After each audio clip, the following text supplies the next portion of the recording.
Out here, about to put this new terminal fuse battery post thingamajigger on my sister's car. Let's get to it. This little thing was like welded on there. I had to get my breaker bar to get it. But that's part of working on cars. You think it's gonna be 5, 10 minute, 30-minute job? Well, this one's quick, but yeah, it don't always work out like that. This shit was a bitch to get off. I had to break these old clips, whatever. It's not going back in there. This shit is foobar. But I don't want to do that shit again.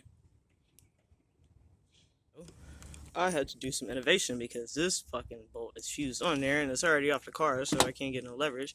But I had another bolt in the Mustang. That's why it's good to keep parts sometimes. And it fits. So cool.